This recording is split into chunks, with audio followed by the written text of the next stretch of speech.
إن الحمد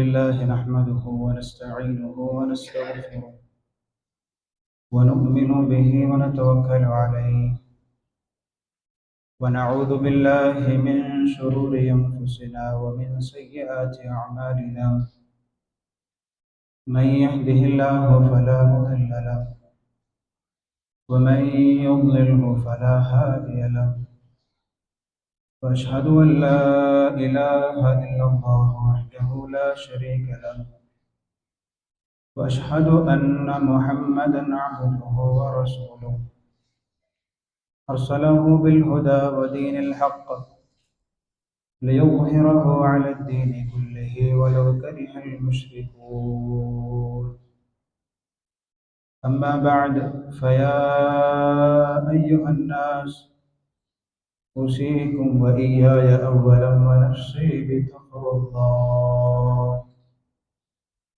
فقد قال الله تعالى في قرآنه العزيز بعد أعوذ بالله من الشيطان الرجيم بسم الله الرحمن الرحيم ومن يرغب عن ملة إبراهيم إلا من سفه نفسه ولقد اصطفيناه في الدنيا وإنه في الآخرة لمن الصالحين إذ قال له ربه أسلم قال أسلمت لرب العالمين الله سبحانه وتعالى മുഴുവൻ വിധിവിലക്കുകളും കൽപ്പനാ നിയമങ്ങളും ജീവിതത്തിലെ മുഴുവൻ സമയങ്ങളിലും കൃത്യമായി അറിഞ്ഞ് മനസ്സിലാക്കി അള്ളാഹുവിനെ മാത്രം കീഴ്പ്പെട്ട് ജീവിക്കണമേ എന്ന് സ്വന്തത്തെ ഉണർത്തുന്നത് പോലെ മുഅ്മിനീങ്ങളായ സത്യവിശ്വാസികളായ നിങ്ങൾ ഓരോരുത്തരെയും ഉണർത്തുകയാണ്, വസിയത്ത് ചെയ്യുകയാണ്. അല്ലാഹു സുബ്ഹാനഹു വ തആല നാം ഏവരെയും അവൻ്റെ ഇഷ്ടദാസന്മാരിൽ ഉൾപ്പെടുത്തി അനുഗ്രഹിക്കുമാറാവട്ടെ. ജീവിക്കുന്ന കാലമത്രയും അള്ളാഹുവിൻ്റെ വിധിവിലക്കുകൾ അനുസരിച്ചുകൊണ്ട് ഏറ്റവും ഉയർന്ന ഈമാനോടുകൂടി ജീവിക്കുവാനും അതേ ഈമാനിൽ പടച്ചവനെ കണ്ടുമുട്ടുവാനുമുള്ള സൗഭാഗ്യം നമുക്ക് ഏവർക്കും നൽകി അനുഗ്രഹിക്കുമാറാവട്ടെ.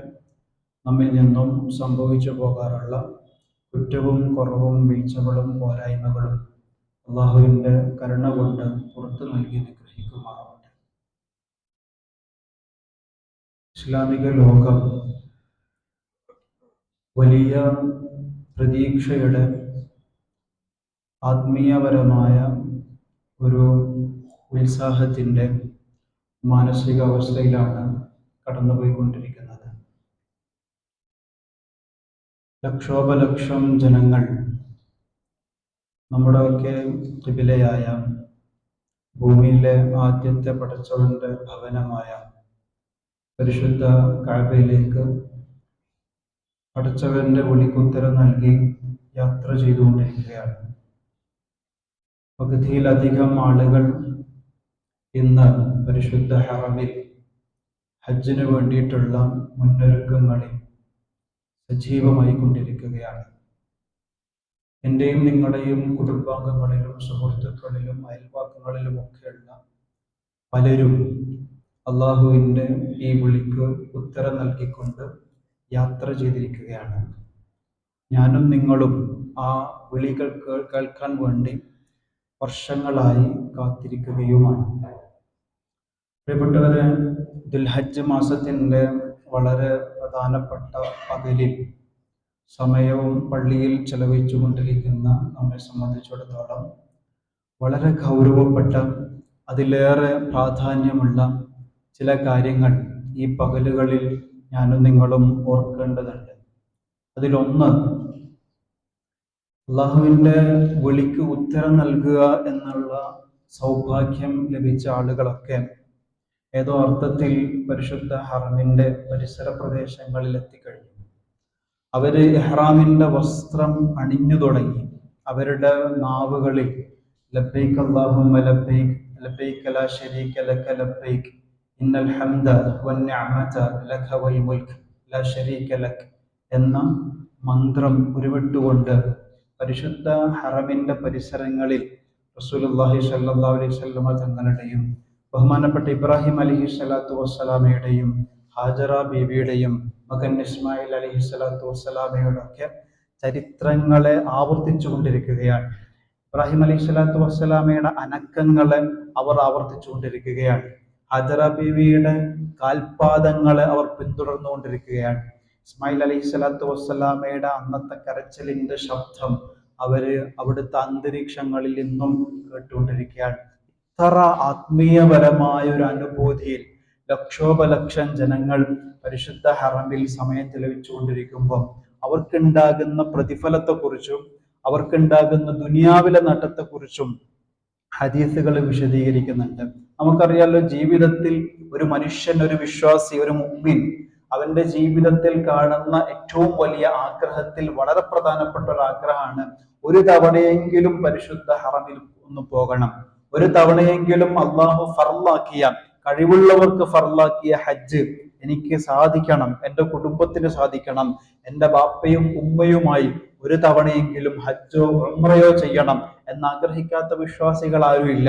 അവരെ കുറിച്ചിട്ട് പരിശുദ്ധ ഖുർആൻ തന്നെ പറയുന്നത് പടച്ചവന്റെ അതിഥികളായി വരുന്ന ആളുകളാണ്, പടച്ചവന്റെ വിളിക്കുത്തരം നൽകിക്കൊണ്ട് വരുന്ന ആളുകളാണ്.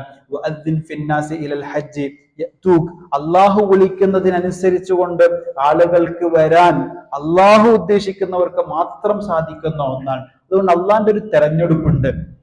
ആ തെരഞ്ഞെടുപ്പിൽ ഉൾപ്പെട്ട ആളുകൾ അവിടെ എത്തിക്കഴിഞ്ഞു.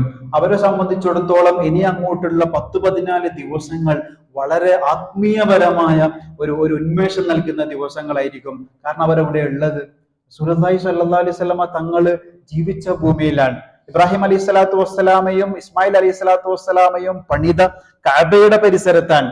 മഖാമ ഇബ്രാഹിമിൽ നിസ്കരിക്കാനുള്ള അവസരം അവർക്കുണ്ട്. സംസം വെള്ളം സമയം ആവശ്യത്തോറും കുടിക്കാനുള്ള അവസരം അവർക്കുണ്ട്. സൊഫയിലേക്കും മറവയിലേക്കും സഞ്ചരിക്കുവാനും അവിടെ നിന്ന് 7 തവണ ഓടി നടക്കുവാനുമുള്ള അവസരം അവർക്ക് ജീവിതത്തിൽ ഒരു തവണ ലഭിച്ചപ്പോൾ അവരുടെ ഈമാനിന്റെ അവസ്ഥ എന്തായിരിക്കും എന്ന് നമ്മൾ ആലോചിക്കേണ്ടതുണ്ട്.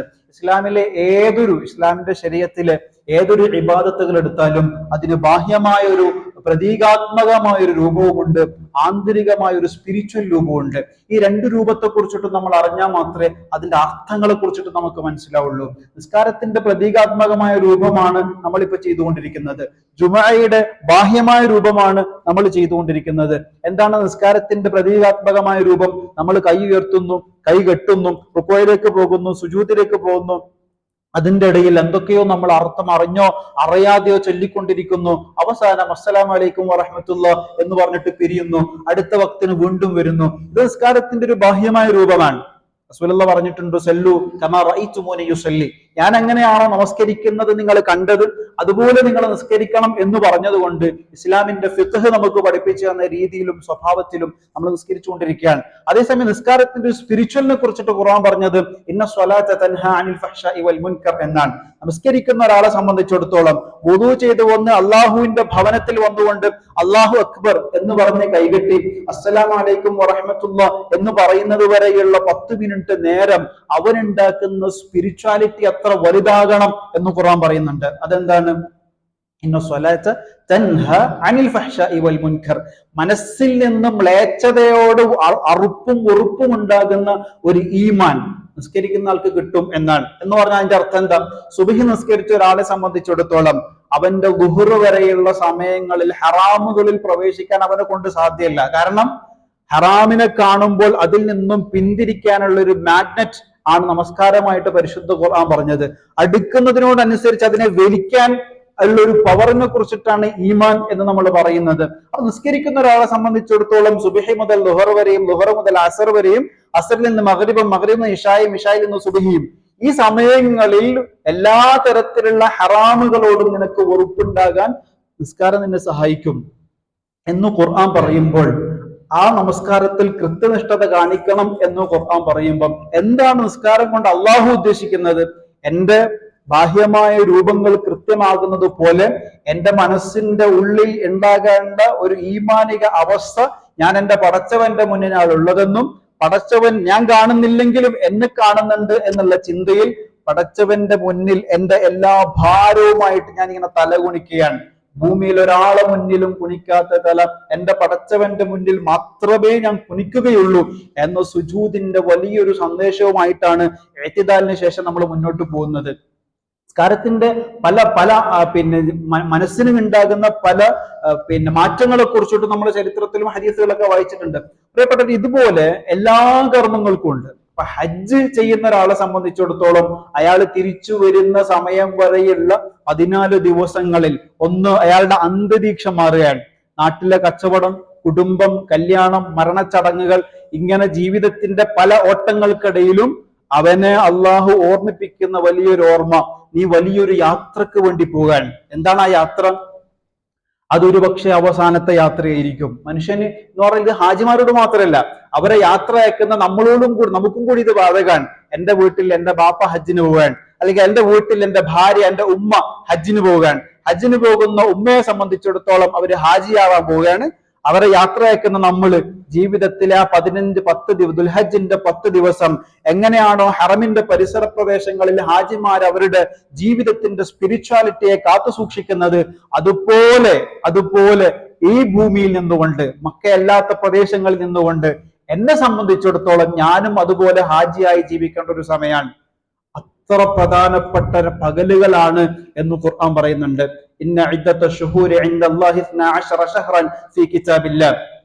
അള്ളാഹുവിന്റെ ഭൂമിയെ സൃഷ്ടിക്കുന്ന സമയത്ത് പ്രിയപ്പെട്ടവരെ, നമ്മൾ ആലോചിക്കുക ഇതിന്റെ ഗൗരവം അത്രമാത്രം വലുതാണ്. എല്ലാ വർഷവും ദുൽഹജ്ജ് മാസം വരുന്നുണ്ട്, ഇതുപോലെ 10 ദിവസം കഴിയുന്നുണ്ട്, ഹജ്ജിന് പോകുന്നവരൊക്കെ ഹജ്ജിന് പോകുന്നുണ്ട്, ഇവിടെ നമ്മൾ പെരുന്നാൾ ആഘോഷിക്കുന്നുണ്ട്. എന്നതിലപ്പുറം ഇത് എത്ര പ്രധാനപ്പെട്ടതാണ് എന്ന് ഖുർആനിന്റെ അക്ഷരങ്ങൾക്കിടയിൽ നമ്മൾ വായിച്ചാലാണ് പ്രിയപ്പെട്ടവര് ഇതിന്റെ ഗൗരവം മനസ്സിലാകുക.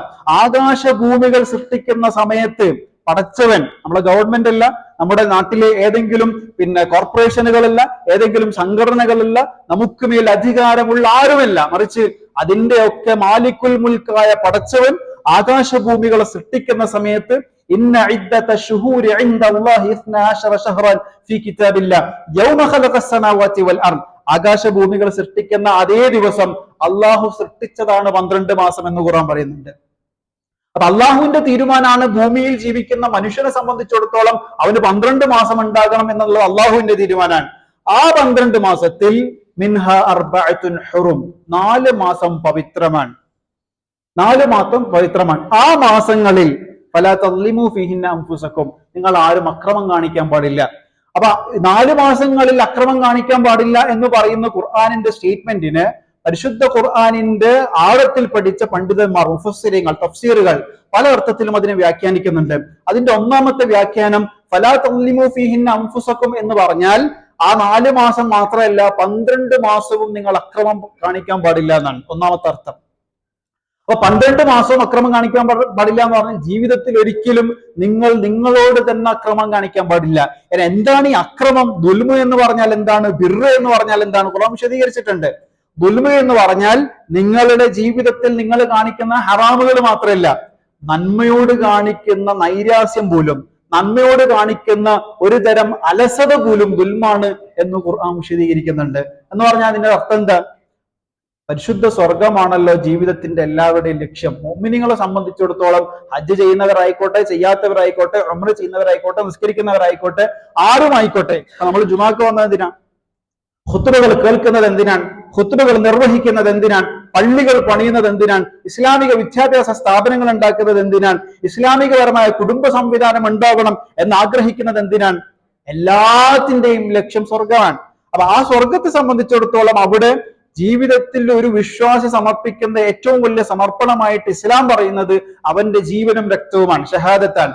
ആ ഷഹാദത്തായി കൊണ്ട് സ്വർഗത്തിൽ പോകുന്ന ഒരു ഷഹീദിനെ സംബന്ധിച്ചിടത്തോളം ശുഹദാക്കൾക്കിടയിൽ പോലും 100 കണക്കിന് കാറ്റഗറി സ്വർഗത്തിലുണ്ട് എന്നാണ്. എന്ന് പറഞ്ഞാൽ ചെറിയ കാറ്റഗറി ഉണ്ട്, വലിയ കാറ്റഗറി ഉണ്ട്. ഏറ്റവും ഉയർന്ന ദർജയും ശുഹദാക്കൾക്കിടയിൽ പോലും ഉണ്ടെങ്കിൽ ഇസ്ലാമിന്റെ കാഴ്ചപ്പാടിൽ നിങ്ങൾ ഒരു നന്മയിൽ നിന്ന് പിന്മാറുന്ന സമയത്ത് നിങ്ങൾ ശരിക്ക് ചെയ്യുന്നത് നിങ്ങളോട് തന്നെ ദുൽമു കാണിക്കാൻ, വലിയൊരു അവസരം നിങ്ങൾ നഷ്ടപ്പെടുത്താൻ, വലിയൊരു ആശ്വാസം നിങ്ങൾ നഷ്ടപ്പെടുത്താൻ, സ്വർഗത്തിലുണ്ടാകുന്ന വലിയ വലിയ പ്രതിഫലങ്ങള് നിങ്ങളുടെ ചെറിയ അലസത കൊണ്ട് നിങ്ങൾ മാറ്റി നിർത്താണ് എന്നാണ് ഇസ്ലാമിന്റെ ആവശ്യത്തിലുള്ള കാഴ്ചപ്പാട്. എന്ന് പറഞ്ഞാൽ പ്രിയപ്പെട്ടവരെ, പല തളീമു ഫീഹിന്ന അൻഫുസക്കും എന്ന് പറഞ്ഞാൽ നിങ്ങൾ ആ സമയങ്ങളിൽ 12 മാസവും നിങ്ങളുടെ ജീവിതത്തിൽ ദുൽമ സംഭവിക്കുന്നില്ല. നന്മയോട് നിങ്ങൾ സഹകരിക്കുന്നതിൽ അലസത പാടില്ല എന്ന് പറയണമെങ്കിൽ ഹറാമ് ചെയ്യരുത് എന്ന് പറയേണ്ട ആവശ്യമില്ല. അത് അത്രമാത്രം സൂക്ഷിക്കേണ്ട ഒരു സംഗതിയാണ് എന്ന് പറയുന്നുണ്ട്. രണ്ടാമത്തെ ഒരു പോയിന്റ് ഓഫ് വ്യൂ എന്ന് പറഞ്ഞാൽ ഇസ്ലാമികപരമായ തഫ്സീറുകളിൽ നമുക്ക് കാണാൻ പറ്റുന്നത് രണ്ടാമത്തെ ഒരു അർത്ഥം ഫലാ തളീമു ഫീഹിന്ന അൻഫുസക്കും എന്ന് പറഞ്ഞാൽ പ്രത്യേകിച്ചും ഈ 4 മാസങ്ങളിൽ ആ വിഷയത്തിൽ നിങ്ങൾക്ക് ഗൗരവം കൂടുതൽ ഉണ്ടാവണം. റമദാനിലുള്ളതുപോലെ തന്നെ ദുൽഹജ്ജിന്റെ പകലുകളിലും നിങ്ങൾക്ക് ഉണ്ടാകണം എന്ന് ഖുർആൻ തന്നെ പറയാൻ ഹദീസുകൾ വിശദീകരിക്കുന്നുണ്ട്. റസൂലുള്ളാഹി സ്വല്ലല്ലാഹു അലൈഹി വസല്ലം തങ്ങൾ പറയാൻ, അള്ളാഹുവിന് ദുൽഹജ്ജിന്റെ സമയങ്ങളിൽ ഒരു അള്ളാന്റെ അടിമ ചെയ്യുന്ന അമലുകൾ കാണുമ്പോൾ ഭയങ്കരമായിട്ട് അള്ളാഹു സന്തോഷിക്കുന്ന, ഇതുപോലെ അള്ളാഹു സന്തോഷിക്കുന്ന വേറൊരു മൊമെന്റ് ഇല്ല എന്ന് പറയുന്ന ഒരു ഹദീസ് ഉണ്ട്. ഇത് കേട്ടപ്പോ തന്നെ ആളുകൾ സഹാബാക്കൾ സംശയം ചോദിക്കാൻ തുടങ്ങി. റസൂല് റമദാന്റെ സമയത്ത് റസൂല് പറഞ്ഞത് ലൈലത്തുൽ ഖദ്ർ ഖൈറും മിൻ അൽഫി ഷഹർ എന്നല്ലേ? എന്ന് പറഞ്ഞാൽ ലൈലത്തുൽ ഖദ്ർ റമദാനിന്റെ അവസാനത്തെ 10ന്റെ രാത്രി 1000 മാസങ്ങളെക്കാൾ ശ്രേഷ്ഠമാണ് എന്നല്ലേ റസൂല് ഞങ്ങൾക്ക് പഠിപ്പിച്ചു തന്നത്.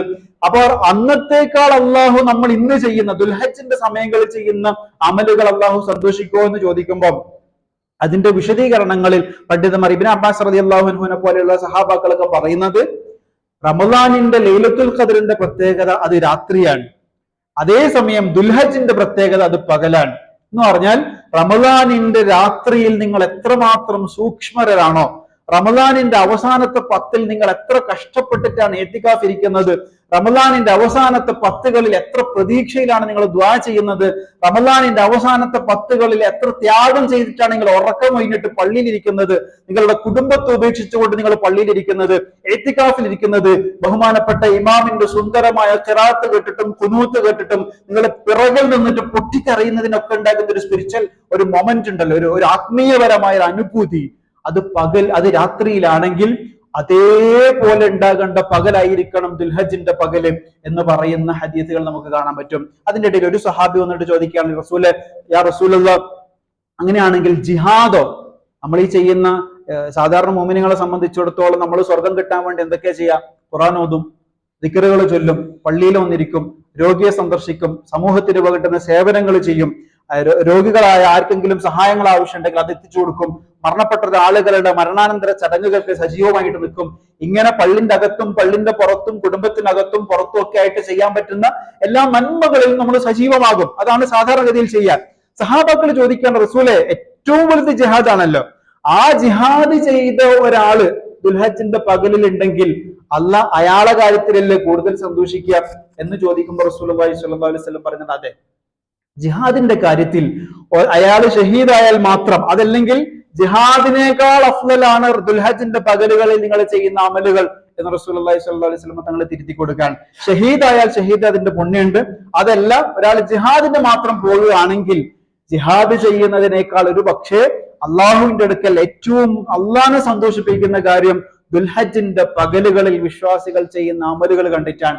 അമലുകൾ ഏതുമാകാം. ദുൽഹജ്ജിന്റെ പകലിൽ ഹാജിമാര് ഹജ്ജ് ചെയ്യാൻ, ഉംറ ചെയ്യാൻ, തവാഫ് ചെയ്യാൻ, സഈ ചെയ്യാൻ, അറഫയിൽ പോയിട്ട് നിൽക്കാൻ, മിനായിൽ അന്നത്തെ രാത്രി പോയിട്ട് രാപ്പാർക്കാൻ, കല്ലെറിയാൻ, ഇങ്ങനെ ഒരുപാട് പ്രതീകാത്മകമായ ചടങ്ങുകൾ അള്ളാഹുവിന്റെ കൽപ്പന പ്രകാരം വിശ്വാസികൾ പരിശുദ്ധ ഹറമിന്റെ പരിസരത്ത് ചെയ്തുകൊണ്ടിരിക്കുന്നുണ്ട്. ആ വലിയ ഗുണം, ആ വലിയൊരു സൗഭാഗ്യം കാത്തിരിക്കുന്ന നമ്മെ സംബന്ധിച്ചിടത്തോളം നമ്മൾ എന്താ ചെയ്യാ? ഹാജിയെ പോലെ ജീവിക്കാൻ വേണ്ടിയിട്ടുള്ള എല്ലാ പുണ്യവും അള്ളാഹ്ക്ക്. ഇപ്പം ഉദാഹരണം പറഞ്ഞാല് ദുൽഹജ്ജ് പറക്കുന്നതിന് മുമ്പ് ഞാനും നിങ്ങളും ഇതുപോലെ പള്ളിയിൽ വന്നിരുന്നിട്ടുണ്ട്, ജുമാ ഖുത്ബകൾ കേട്ടിട്ടുണ്ട്, സൂറത്തുൽ കഹ്ഫ് പാരായണം ചെയ്തിട്ടുണ്ട്, സുബ്ഹി നിസ്കാരത്തിൽ ജമാഅത്തിൽ പങ്കെടുത്തിട്ടുണ്ട്. പക്ഷെ അതുപോലെയല്ല ദുൽഹജ്ജിന്റെ പകലാകുമ്പോൾ എന്നാണ് ഇതിന്റെ ചുരുക്കം. ദുൽഹജ്ജിന്റെ പകലിൽ നിങ്ങൾ ചെയ്യുന്ന നിസ്കാരത്തിന് വലിയ പ്രതിഫലമാണ്. ഏതുപോലെ ലൈലത്തുൽ ഖദറിന്റെ സമയത്തും 1000 മാസത്തേക്കാൾ പ്രതിഫലം കൂടുതലാണ് എന്ന് പറഞ്ഞതുപോലെ ദുൽഹജ്ജിന്റെ പകലിൽ നിങ്ങൾ ചെയ്യുന്ന ഓരോ അമലുകൾക്കും ഭയങ്കര